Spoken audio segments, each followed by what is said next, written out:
नमस्कार। आकाशवाणी जयपुर अजमेर से प्रस्तुत हैं प्रादेशिक समाचार।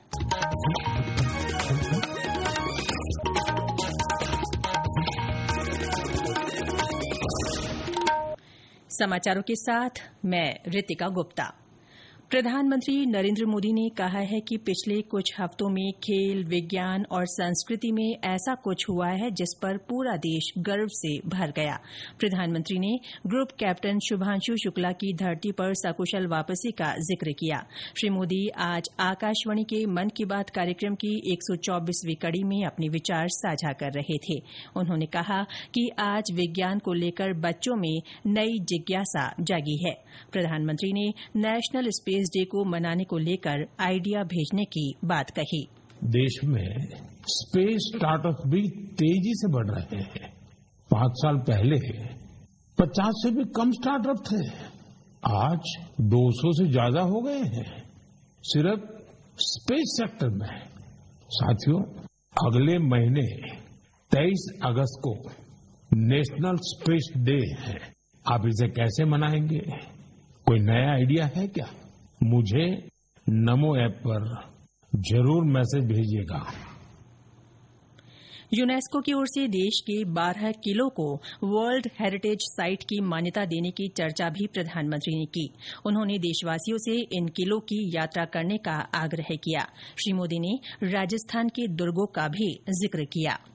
देश के और हिस्सों में भी ऐसे ही अद्भुत किले हैं जिन्होंने आक्रमण झेले, खराब मौसम की मार झेली, लेकिन आत्मसम्मान को कभी भी झुकने नहीं दिया। राजस्थान का चित्तौड़गढ़ का किला, कुंभलगढ़ किला, रणथंभौर किला, आमेर किला, जैसलमेर का किला तो विश्व प्रसिद्ध है। प्रधानमंत्री ने कहा कि विकसित भारत का रास्ता आत्मनिर्भरता से होकर गुजरता है और वोकल फॉर लोकल आत्मनिर्भर भारत का सबसे बड़ा आधार है। उन्होंने भारत में बनी चीजों को खरीदने का संकल्प दोहराया।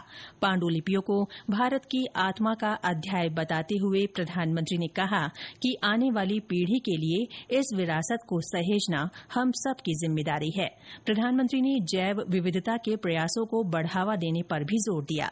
श्री मोदी ने world police and fire games में भारत की उपलब्धियों को सराहा। उन्होंने कहा कि भारत ने इसमें 600 मेडल जीते। इसके साथ ही प्रधानमंत्री ने हर दिन स्वच्छता पर ध्यान केंद्रित करने की बात कही। पीएम मोदी ने कहा कि अगस्त का महीना क्रांति का महीना है। उन्होंने देशवासियों को इस दौरान आने वाले विभिन्न पर्वों की भी शुभकामनाएं दी। उत्तराखंड के हरिद्वार में मनसा माता मंदिर मार्ग पर भगदड़ मचने से 6 लोगों की मृत्यु हो गई। इसके साथ ही कई लोगों के घायल होने के समाचार हैं। मंदिर मार्ग पर हाई वोल्टेज का तार गिरने से अफरा तफरी मच गई और स्थिति बेकाबू हो गई। मंदिर में आज भारी संख्या में श्रद्धालु पहुंचे थे। मौके पर पुलिस और राज्य आपदा प्रबंधन बल की ओर से राहत तथा बचाव कार्य जारी है। मुख्यमंत्री भजनलाल शर्मा आज जयपुर में 76वें राज्य स्तरीय वन महोत्सव का शुभारंभ कर रहे हैं। यह आयोजन भाकरोटा स्थित जगत गुरु रामानंदाचार्य राजस्थान संस्कृत विश्वविद्यालय में किया जा रहा है। मुख्यमंत्री पौधरोपण कर मातृ वन की स्थापना करेंगे। इस दौरान ड्रोन के माध्यम से बीजारोपण भी किया जाएगा। इसके बाद मुख्यमंत्री सीकर जिले के मंडावरा में वन महोत्सव कार्यक्रम में शामिल होंगे। वन मंत्री संजय शर्मा ने बताया कि हरियाली तीज के पावन अवसर पर आज राज्य के सभी जिलों में वन महोत्सव आयोजित किए जा रहे हैं। इनमें एक ही दिन में 2.5 करोड़ पौधे लगाने का लक्ष्य रखा गया है। सवाईमाधोपुर, अलवर, झुंझुनू, कोटपुतली बहरोड, बालोतरा, हनुमानगढ़ सहित अन्य सभी स्थानों पर हरियालो राजस्थान के तहत पौधरोपण जारी है। राज्यपाल हरिभाऊ बागड़े आज झुंझुनू प्रवास पर हैं। श्री बागड़े का एक सम्मान समारोह में हिस्सा लेने का कार्यक्रम है। सामाजिक न्याय और अधिकारिता मंत्री अविनाश गहलोत और विधायक राजेंद्र भांबू ने झुंझुनू पहुंचने पर राज्यपाल की अगुवाई की। इसके साथ ही प्रादेशिक समाचार बुलेटिन समाप्त हुआ। हमारा अगला बुलेटिन शाम 6:30 बजे प्रसारित होगा। नमस्कार।